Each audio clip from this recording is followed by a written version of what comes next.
Alors bonjour, mon nom est Gauthier Panier, spécialiste d'applications manufacturières chez Erisco à Québec. Je fais un cours vidéo afin de vous montrer les nouveautés des produits manufacturiers 2014 de la compagnie Autodesk. Alors pour commencer, je vais vous montrer un petit peu l'agenda, les nouveautés d'AutoCAD 2014. Ensuite, nous allons parler des nouveautés de Inventor 2014, le lien avec le BIM que nous allons retrouver dans Inventor, les nouveautés de la voûte. Par la suite, nous allons continuer avec les suites Autodesk. Alors, un petit peu plus de savoir les différences entre les Product Design Suite et Factory Design Suite.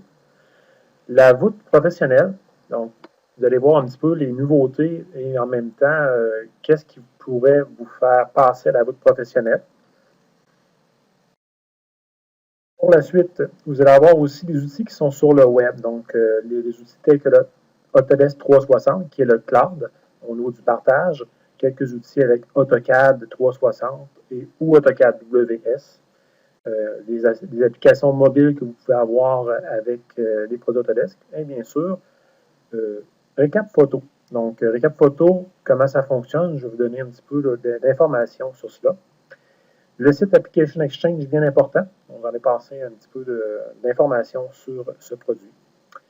Alors, pour commencer, les nouveautés principales d'AutoCAD 2014, on a l'interaction avec l'utilisateur qui va être améliorée. Donc, au niveau des lignes de commande, au niveau des recherches de commandes, beaucoup plus précis, beaucoup plus, en fait, on va rechercher beaucoup plus en détail.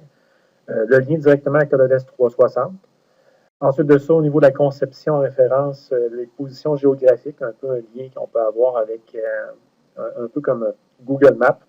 Capture 3D, donc nuage de points qui est possible d'importer dans AutoCAD. Et bien sûr, Recap qui est intégré. On va voir un petit peu plus loin. Documentation. Alors, au niveau d'AutoCAD, donc tout ce qui est Autodesk Exchange, l'application est intégrée. Donc, tout ce qui est au niveau des add-ons qui sont téléchargeables sur Autodesk Application Exchange, moyen d'aller chercher des mises à jour, donc un produit qui est directement intégré, quelques nouveautés au niveau des arcs, les calques et les XREF. Alors, un cours vidéo qui va vous montrer un petit peu les nouveautés d'AutoCAD 2014. Alors, au niveau de la ligne de commande, comme je parlais, on va retrouver tout simplement, lorsqu'on vient taper la commande, une recherche. Donc, LNG, donc on va retrouver un petit peu ces caractères-là à travers la commande ou peu importe le type de commande. Donc, ce n'est pas juste nécessairement les débuts des commandes. Possible aussi de rajouter des correction lists au niveau des alias. Donc, dépendamment de ce que vous tapez, vous êtes capable d'avoir une précision un peu plus grande, capable de rechercher à travers les blocs, les hachures, les textes. On va aller plus précisément à l'intérieur des commandes, comme par exemple, on tape le nom de la hachure et on accède directement au hachurage. Donc, plutôt que de taper la commande, on tape tout simplement ce qui contient dans la commande. Autodesk 360, un lien direct. Alors, vous avez Autodesk 360 pour collaborer avec vos autres partenaires d'équipe. Donc, facilité d'intégration, en fin de compte, avec le cloud, avec la version 2014 d'AutoCAD. Ici, on voit un petit peu le design feed qui permet d'avoir des commentaires sur certaines choses qui sont dans le dessin, qui vous permet tout simplement de collaborer l'information à travers votre équipe. Le lien au niveau de la position géographique, possible maintenant d'intégrer directement un lien, un peu comme Google Maps, à travers AutoCAD. Il suffit tout simplement d'insérer avec l'outil de map, insérer les coordonnées, insérer la localisation, comme ici, ce qu'on voit, c'est un peu pour dire une bâtisse qui doit être installée à un endroit précis. Donc, on va retrouver sur la map l'endroit où pourrait se situer cette bâtisse-là. Et capable de venir superposer tout simplement avec le dessin AutoCAD. Bien sûr, aligner, moyen d'aligner, de pivoter l'image pour avoir exactement les coordonnées. Donc, vous superposez votre dessin sur la map réelle. Donc, il s'agit d'un outil quand même intéressant qui est proposé avec AutoCAD 2014. Donc, pour la suite des choses, vous allez avoir aussi l'attachement des nuages de points, donc tout ce qui est au niveau du scan 3D. Bien sûr, on va parler aussi de Recap un peu plus tard. Donc, possible d'aller insérer des fichiers. Vous voyez l'extension RCP, RCS, donc les points de cloud PCG, capable de venir insérer tout simplement un modèle 3D. En fin de compte, un modèle en nuage de points 3D dans AutoCAD. Vous allez voir un petit peu ici les nouveautés là, pour ce qui est de jouer avec la correction au niveau du scan, capable de venir recadrer l'image tout simplement de ce qu'on veut obtenir. On peut aussi avoir un effet un peu de profondeur, jouer avec les couleurs qui seront tout simplement possible de les configurer à travers AutoCAD. Alors, certains outils qu'on va retrouver dans la version 2014 pour ce qui est des nuages de points. Ensuite de ça, vous allez tomber avec d'autres outils au niveau de l'Application Exchange, justement tout ce qui est au niveau des plugins qui sont téléchargeables sur le site d'Application Exchange. Si vous avez des mises à jour ou autres moyens de venir tout simplement les intégrer dans AutoCAD. On voit ici les applications qui ont été téléchargées. S'il y a des disponibilités de mise à jour, vous les verrez directement dans AutoCAD. Pour ce qui est des arcs, donc l'ordre de création des arcs, normalement, on rentre dans ce cas-ci 2 points et on peut, en tenant la fonction contrôle au clavier enfoncé, vous allez intervertir tout simplement, donc changer la direction de l'arc. Pour ce qui est des chanfreins, moyen maintenant de fermer les polylignes avec les chanfreins directement. Pour ce qui est des calques, possible aussi de créer les calques, de sélectionner les calques et les merger vers un autre calque. Donc, une autre amélioration de ce côté-là. Et au niveau des XREF, donc l'attachement, donc overlay, donc ce qui crée les calques en XREF, mais avec le lien absolu ou en relatif. J'allais aussi au niveau de l'aide Autodesk, bien sûr, qui est toujours en ligne et qui est pour voir les nouveautés. Gênez-vous pas. Vous pouvez aller sur le site directement d'Autodesk pour voir les nouveautés d'AutoCAD 2014. Maintenant, pour continuer avec les nouveautés d'Inventor 2014, donc beaucoup plus de choses qu'AutoCAD, beaucoup d'améliorations pour Inventor 2014 au niveau, surtout au niveau de la performance, beaucoup au niveau des assemblages, et beaucoup de nouveaux outils qui vont sauver beaucoup de temps, justement, dans le contexte d'assemblage. Alors, vous voyez les nouveautés, il y en a énormément. Ici, j'ai mis en rouge les nouveautés qui sont peut-être les plus intéressantes, sans, pour autant là, que les autres nouveautés sont quand même assez intéressantes là, aussi. Mais disons que la quantité de nouveautés, je vais vous montrer les principales nouveautés de Inventor 2014. Alors, les principales, l'ouverture des assemblages 5 à 10 fois plus rapide, donc très intéressant pour les gros assemblages. Si vous avez besoin de prendre une mesure, vous avez un assemblage qui contient 20 000 pièces, dites-vous une chose que dans une version antérieure, c'était très compliqué. En fait, quand vous attendiez énormément de temps pour l'ouvrir, juste pour avoir une mesure, par exemple. Donc, en Inventor 2014, vous avez un outil d'aller, en fait, compte d'ouverture express des assemblages. Les contraintes par connexion, donc la manière de contraindre les pièces, toujours disponible avec l'ancienne méthode. Vous avez maintenant la méthode par connexion qui est beaucoup plus rapide. Donc, pour les gens qui sont au niveau du mécano soudé, très intéressant, vraiment une grande amélioration au niveau du logiciel. Outils des esquisses, donc bien sûr, les outils avec les esquisses oblongues, donc qu'on appelle communément les slots, donc capables de les avoir directement dans les esquisses. Les mises en plan avec les tables divisées, une belle amélioration pour ce qui est des mises en plan. Simplification du 3D vers le BIM, donc ceux qui travaillent avec Revit ou qui ont besoin de partager l'information avec le BIM, possible de le faire directement avec Inventor en créant des objets natifs Revit. Alors, l'ouverture des gros assemblages, on parle de 5 à 10 fois plus rapide avec l'ouverture express.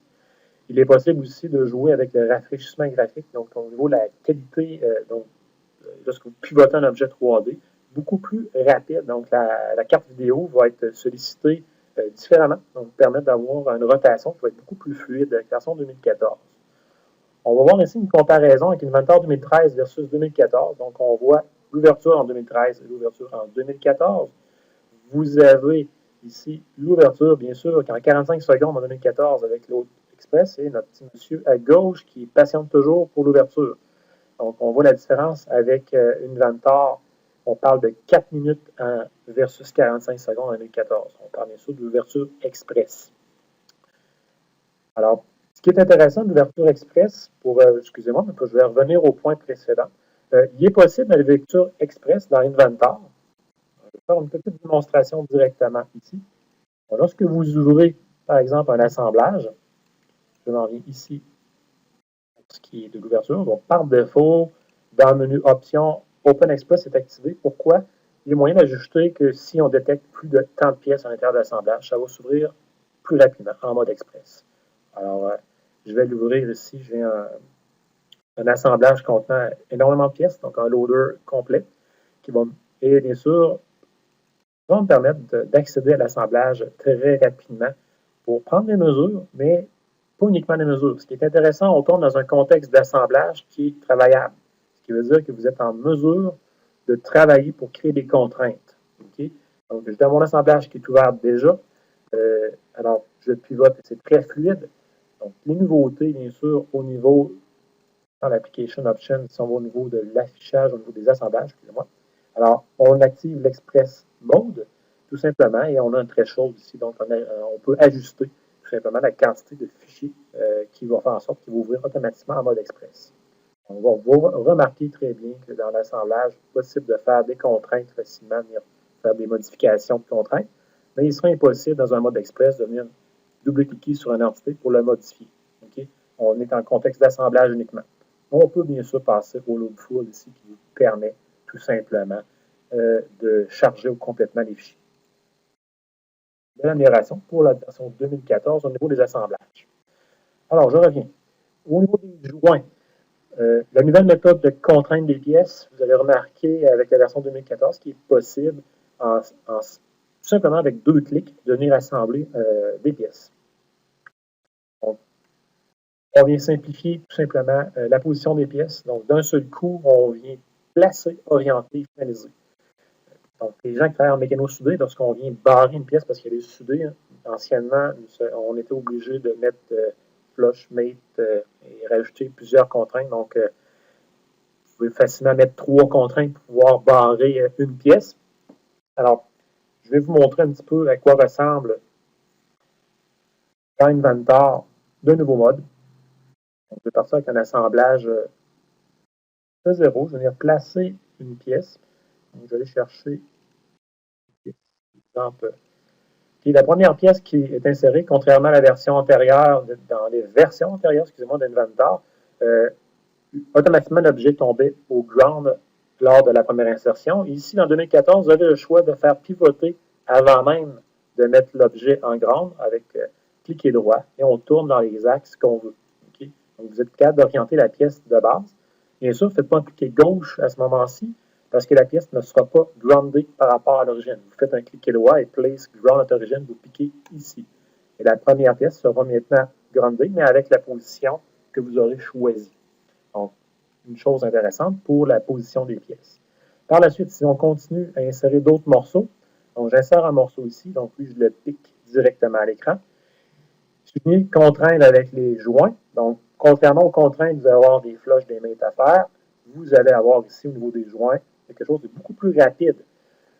En fin de compte, si je m'approche ici, je le laisse en mode automatique, je m'approche et vous allez remarquer qu'on trouve des points plutôt que des faces et des arêtes. Donc, on vient associer des points relativement aux faces. Ici, on voit bien sûr le cercle qui est orienté dans le sens perpendiculaire au edge. Si je me rapproche de la face, c'est plutôt sur la face, qui va orienter en fin de compte la position de la pièce. Alors, par exemple, je viens prendre celle-ci, je pique, donc j'ai la face qui est là avec mon cercle, je m'approche de celle-ci, je prends le même plan qui est là. Automatiquement, mon objet vient s'aligner comme ça, et il me reste uniquement l'alignement à faire. Donc, j'aligne quoi avec quoi. Donc, par exemple, la ligne qui est ici avec cette ligne-là, vous pouvez flipper de quel côté vous voulez avoir, donc dans les 2 axes de la pièce. Et dans ce cas-ci, on est en mode rigide, ce qui veut dire que la pièce, elle est soudée. J'accepte, elle est 100% contrainte. Okay? Donc, vous avez une seule contrainte à mettre, une contrainte qui s'appelle rigide, et on associe des points plutôt que d'associer des lignes, des vecteurs, des axes et des plans. Alors, beaucoup plus rapide pour ce qui est de mettre des pièces, surtout dans un modèle mécano-soudé. Ça n'empêche pas de venir mettre des contraintes à travers. Les contraintes, vous pouvez les mixer facilement avec les joints sans problème. Par contre, je vous conseille fortement de démarrer tout de suite avec les joints beaucoup plus rapides pour l'orientation de vos pièces. Et bien sûr, vous allez sauver énormément de temps pour ce qui est des contraintes, tout simplement en utilisant ici la nouvelle fonction des joints. Donc, je continue rapidement. Je vais mettre une autre pièce cylindrique dans ce cas-ci vous voyez que, vu que c'est une pièce cylindrique, je prends un joint, je reviens, donc je prends le centre qui est ici avec le centre de celui-ci. L'alignement se fait. Il va me dire, est-ce qu'il est rigide, est-ce qu'il est soudé? Dans mon cas, oui, je vais faire il est rigide et il est complètement contraint à nouveau. Okay? Donc, je vais aller plus rapidement, je vais venir insérer un autre morceau ici. Si je viens choisir à la place joint, je vais prendre le centre avec le centre. Et là, je n'ai pas deux points, donc il va me proposer plutôt un joint coulissant. Mais vous pouvez toujours changer ici, dire je voulais avoir rigide, etc. Donc, plusieurs options sont offertes au niveau des types de mouvements. Ce qui est intéressant de ces joints-là par rapport en fin de compte, aux contraintes traditionnelles, c'est que si vous travaillez avec des logiciels d'analyse pareillement finis, ils vont être facilement convertissables vers en fin de compte, si vous avez des joints soudés, des joints bloqués, ils vont être reconnus plus facilement que des contraintes traditionnelles.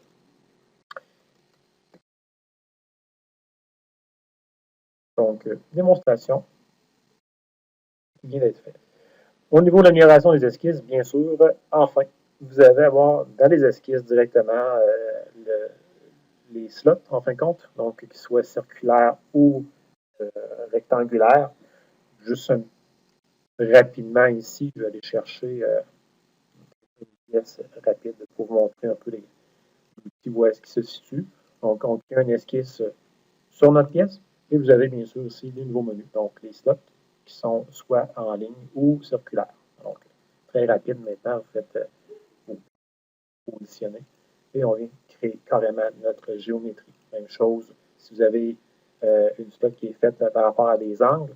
Donc, bien sûr, si on utilise cet outil-là, je vous recommande fortement de rentrer les valeurs au départ, ce qui vous permet, comme ici, je n'ai pas d'angle. Si je voulais avoir un angle ou une distance, je rentre ma distance ici, mais je ne serais pas en mesure de les modifier. Donc, petit conseil, on les rentre. Je rentre, exemple, la distance, dans ce cas-ci, de 0,5 avec un angle de 80 degrés, par exemple. Je valide, je viens positionner et j'aurai directement les angles à l'intérieur de ma slot. Donc, outil bien intéressant pour la version 2014. Ça fait longtemps que les gens attendaient tout ça. OK. Donc, mise en place plus facile, les tables peuvent être divisées en plusieurs parties. Donc, facile d'insérer des tables maintenant, les diviser, contrairement à l'ancienne méthode de venir de masquer carrément des items pour ne pas les voir. On est capable de carrément de couper la table en deux et de la continuer un petit peu plus loin. Les vues peuvent être créées directement en mode raster. Donc, si vous voulez sauver du temps pour la création, surtout dans le cas des gros assemblages, quand on parle du Load Express, si vous avez des gros assemblages, c'est un peu plus compliqué à générer des vues. Donc, les vues sont beaucoup plus grosses à générer. Donc, par exemple, je vais juste aller fermer quelques fichiers qui sont ici. Je vais aller ouvrir un assemblage.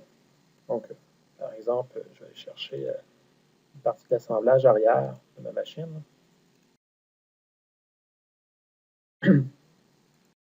Donc, au niveau des mises en place, on va retrouver les outils. Alors, dans la vue de base, possible de mettre tout de suite les vues en raster pour sauver du temps pour la création. Ça ne vous empêche pas de venir travailler sur vos vues, de mettre des cotes.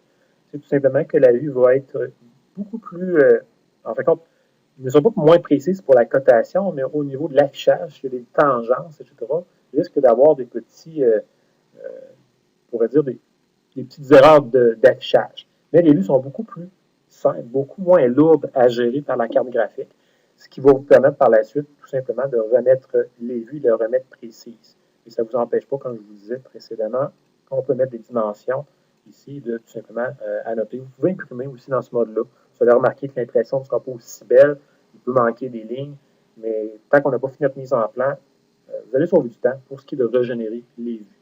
Okay? Pour ce qui est des listes de pièces que je parlais, donc on vient au niveau de la notation de pièces pour mon assemblage. Je l'affiche ici. Si vous voulez la continuer maintenant, vous venez sur la ligne qui vous intéresse, cliquez droite, table, split table, vous allez avoir maintenant la table qui va se continuer. Bien intéressant pour la version 2014. Alors, si vous voulez la remettre comme elle était, donc, vous pouvez la refusionner à nouveau.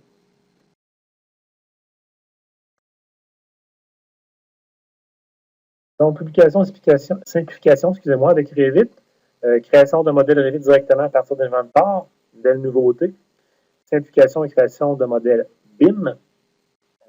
encore là, le Building Information Modeling est supporté par la version 2014 d'Inventor. Alors, possible de conserver complètement vos paramètres et les envoyer vers Revit. Alors, je vais faire un petit survol rapide au niveau du BIM, donc tout ce qui est au niveau architectural, au niveau du building. On est en train d'avoir une nouvelle tendance qui va, en fin de compte, complètement changer un petit peu la donnée au niveau des produits de building. On voit justement en Amérique du Nord la comparaison par rapport à 2007. On a 49% qui ont adopté cette nouvelle stratégie. En Europe aussi, une grosse évolution qu'il y a eu. Donc en 2010, on est rendu à 36%. Donc, en fin de compte, vous avez des objets BIM. Si vous êtes un manufacturier, donc je vois ici, on va parler rapidement. Vous êtes un manufacturier en Inventor, dont vous allez créer des objets qui vont être très, très détaillés. Alors, ce qui est le but, raconte au niveau du BIM, c'est de simplifier l'objet à sa plus simple expression, mais au moins vous allez avoir l'information pour ce qui est de la conception au niveau du BIM, donc au niveau du building. Ce qui veut dire, c'est dans l'inventaire, vous concentrez à détailler vos produits pour la fabrication. Par la suite, vous pouvez les partager tout simplement en mode BIM pour que les gens qui conçoivent avec, par exemple, Revit, bien sûr, vont être capables d'importer ces objets-là et de pouvoir concevoir l'édifice. Donc, je montre un petit peu ici au niveau des nouvelles normes, donc les normes AIA, excusez-moi, E202, donc l'American Institute of Architects, tout simplement a standardisé au niveau du modèle BIM. Donc, vous voyez que différents niveaux, niveau 100, on parle, il n'y a aucune géométrie, c'est que de l'information. Par contre, au niveau 200, on voit ici, si on va complètement à droite, vous voyez le détail de l'inventar à 100%, donc tel que construit. Le niveau 500, c'est votre niveau au niveau d'inventar, donc les gens qui conçoivent. Et plus on s'en va vers le niveau 100, donc plus on le simplifie. Au niveau 300, c'est vraiment, là, on voit pour les gens du BIM, vont avoir une facilité de l'insérer dans leur bâtiment, être capable de venir concevoir, que ce soit, exemple, créer un système de ventilation, et vous faites un BIM avec, et il va être beaucoup plus simplifié. Les gens pourront venir connecter, par exemple, des conduits d'air par rapport à votre système que vous manufacturez avec la géométrie qui va être suffisante pour eux. Au moins, ils auront l'information par la suite là, à savoir qu'est-ce que cet objet-là, c'est quoi son part number, etc. Donc, pouvoir bien sûr passer une commande chez vous. En fin de compte, si on résume, vous manufacturez en détail. Par la suite, on vient simplifier avec le BIM pour avoir un objet facilement reconnaissable par Revit. Donc, on voit un exemple ici, donc Coder, donc on fait notre 3D. Et ce qui est intéressant, c'est le site Autodesk Seek. Le site Autodesk Seek est le site où les manufacturiers vont venir partager l'information 3D pour, bien sûr, les produits Revit, les produits de BIM. Alors, pour vous, ça devient intéressant. Donc, si vous manufacturez vos produits, vous tout simplement à avoir accès sur Autodesk Seek, excusez-moi, pourra permettre tout simplement de publier vos 3D. Donc, bien intéressant, ça devient un outil de marketing très intéressant. Vous êtes en mesure tout simplement de prendre votre 3D et de les rendre partageables en format BIM. Donc, ça devient, en fin de compte, un outil très intéressant pour gagner des contrats. Par exemple, vous êtes capable de gérer avec Inventor, bien sûr, la complexité de rendre le produit moins complexe pour le BIM. Donc, on collabore efficacement avec les intervenants, donc les autres personnes. Donc, on voit bien sûr quelques produits qui sont faits à partir des produits building. Donc, si votre produit manufacturé s'adresse au domaine du building, bien intéressant en 2014, de simplifier l'objet, par la suite le rendre sur Autodesk Seek. Il sera possible pour vous par la suite, peut-être, quelqu'un qui conçoit et retrouve votre 3D sur le site Autodesk Seek pourra probablement commander chez vous le produit, car il l'a trouvé tout simplement en 3D sur le site Autodesk. Donc, on voit ici jusqu'où on peut se rendre au niveau du building. Donc, une image de Navisworks ici là, qui montre un petit peu le building. Donc, une petite démonstration. Donc, dans Inventor, vous avez votre 3D qui est très complexe. On vient d'exporter par la suite, on vient de le simplifier en format Revit natif. Alors, les gens pourront directement à partir de Revit venir par la suite insérer le 3D qui est rendu un 3D complètement Revit. Et ils pourront travailler avec, bien sûr, le logiciel sans avoir vraiment de perte d'information par rapport à votre 3D, mais avoir quand même un objet qui va être beaucoup plus simple pour eux à travailler. Les nouveautés de la voûte 2014, donc pour ce qui est de la voûte, l'intégration est améliorée avec plusieurs autres logiciels, bien sûr. Donc, on parle d'Inventor, Revit et Plan 3D. Donc, bien sûr, Inventor, la migration, elle est là, mais c'est quand même au niveau de la rapidité. L'interface est plus intuitive, très intéressant au niveau de l'interface, beaucoup plus simple à utiliser. La performance, vous avez maintenant 64 bits et téléchargement en parallèle. Okay? Faites attention. Donc, tout ce qui est 2014 au niveau de la voûte, si vous installez un voûte serveur, impossible en version Windows 2003 Server ou XP. Donc, ces produits-là sont désuets. Simplement, si vous voulez installer une voûte 2014, bien sûr, faites attention. Vous devrez avoir un Windows 2008 serveur pour avoir un Windows 7, Windows 8, bien sûr, si c'est local ou dans une plus petite entreprise. Mais faites attention à ça. Donc, pour l'implantation de la voûte 2014, on utilise bien sûr des nouveaux, en fin de compte, des nouvelles transactions au niveau de la base SQL.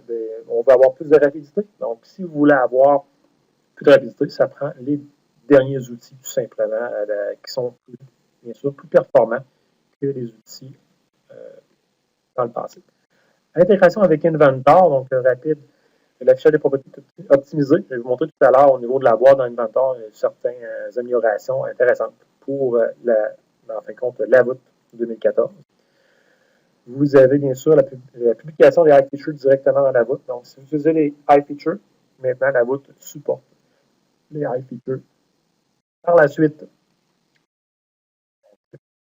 l'intégration avec Revit, bien sûr, pour les gens qui utilisent Revit, plus facile, plus convivial. Donc, vous pouvez faire de la recherche de famille directement au niveau de la voûte. Alors, le partage d'informations avec Revit est amélioré. Vous allez avoir aussi, bien sûr, l'intégration avec Plan 3D. Donc, Plan 3D, qui est tout simplement un autre logiciel pour ce qui est, encore là, bon, on parle de building, mais on parle plus au niveau ici de Plant, qui est un logiciel très intéressant aussi, mais qui n'était pas inclus avec la voûte anciennement. Donc, présentement, maintenant, on est plus convivial au niveau des projets Plant 3D pour ceux qui l'utilisent. Et bien sûr, la boîte, que je parlais tout à l'heure, qui est beaucoup plus intuitive au niveau de l'extraction.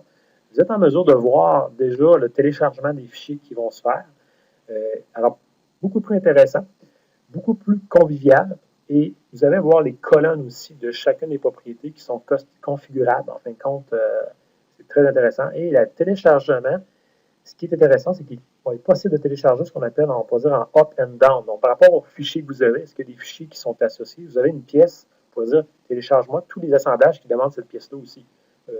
Donc, assez intéressant au niveau, justement, d'aller chercher les pièces ou si vous modifiez une pièce, bien sûr, vous aurez à modifier les assemblages qui le demandent.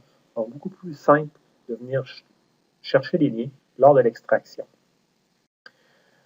Donc, le client est rendu 64 bits. Alors, on parle de 2 fois la vitesse au niveau des transactions avec le check-in, check-out, par exemple, au niveau de la voûte, beaucoup plus rapide parce qu'on traite le téléchargement en parallèle. Donc, il ne téléchargera pas des fichiers qui sont déjà téléchargés, qui sont identiques. On avait l'impression dans les versions antérieures de tout télécharger. Maintenant, c'est beaucoup plus rapide. Donc, vous allez avoir un gain de performance facilement de 2 fois la vitesse par rapport par exemple, à la voûte 2013. Donc, plus rapide en passant, vu qu'on a un 64 bits au niveau de la mémoire, c'est amélioré. Donc, si vous faites des copy design avec la voûte, avec des gros assemblages, vous aviez probablement anciennement vu des problèmes au niveau de mémoire insuffisante. En fin de compte, on va diminuer de beaucoup ces problèmes-là, étant donné qu'on utilise beaucoup plus l'interface, en fin de compte, la mémoire avec l'interface 64 bits. Donc, beaucoup plus solide et beaucoup plus rapide de ce côté-là. Donc, au niveau du client de la voûte, on appelle un nouveau carrousel. Donc, l'affichage des WF va se faire plus facilement, tout simplement que au lieu de loader à chaque fois des WF, vous allez avoir les miniatures et lorsque vous cliquez sur la version, le WF se loadera à ce moment-là. Donc, on ne loadera pas le WF absolument pour rien dans l'onglet View de la voûte. Amélioration de performance, encore une fois. Bien sûr, on supporte les nouvelles technologies, étant donné qu'on ne supporte plus la version 2003 serveur et Windows XP. Et bien sûr, on va supporter Windows 8, Internet Explorer 10 et bien sûr, le SQL Server 2012 va être supporté de toutes les nouveautés, en fin de compte, seront supportées avec la voûte 2014. Alors, pour montrer rapidement l'interface de la voûte, je vais bien sûr, de mon côté, j'ai la voûte 2000, la voûte Pro 2014 qui est installée. Tout à l'heure, dans la deuxième partie de la démonstration, je vais tout simplement vous donner un peu plus de détails pour ce qui est de la voûte 2014, la voûte professionnelle, bien sûr, mais qu'on soit professionnel ou voûte de base, l'outil d'extraction des données, ce que je vous parlais pour les fichiers, là, au exemple du carrousel, donc le preview que j'ai ici de mes fichiers. Donc, quand vous cliquez dessus, vous allez être en mesure de le voir. Donc, ici, je n'ai pas publié mon WF, malheureusement. Mais quand vous cliquez ici, vous êtes en mesure de voir l'aperçu. Donc, l'aperçu ne se loadera pas automatiquement. Vous devrez cliquer, ce qui vous permet de vous promener dans les versions avant même là, de voir les, en fin de compte, vos 3D. Bien sûr, au niveau du check-in, check-out, on parlait, donc si je fais un exemple, j'ai mon assemblage qui est ici, cliquez droit, je vais faire un get check-out. La nouvelle boîte qui va apparaître d'extraction vous permet, donc je fais un assemblage présentement. Vous avez les boutons qui sont là. Donc, présentement, je suis en get parce que je ne suis pas en check-out. OK? Donc, vous pouvez avoir un petit peu un résultat de ce qui va être téléchargé. Donc, vous êtes en check ou pas. J'ai juste l'assemblage ici. OK? C'est ce que j'ai demandé. Vous voulez avoir les enfants, je clique ici. Donc, les pièces qui sont associées, vous les voulez tous ou pas.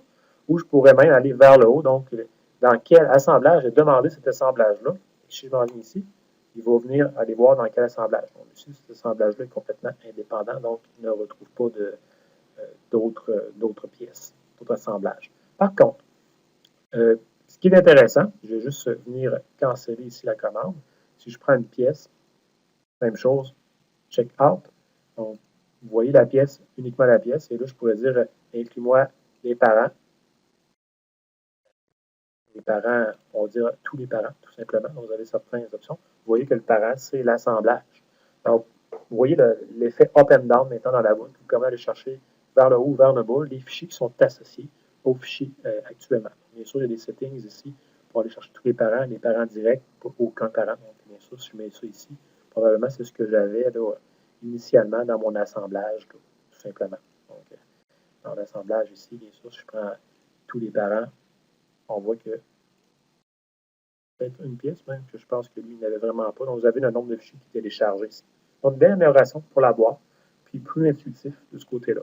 Pour ce qui est d'Inventor, ce qui est intéressant, c'est que vous avez directement à partir d'Inventor. Par exemple, je vais aller ouvrir mon assemblage ici, vous allez mieux comprendre. Je viens placer, par exemple, une pièce à partir de la voûte.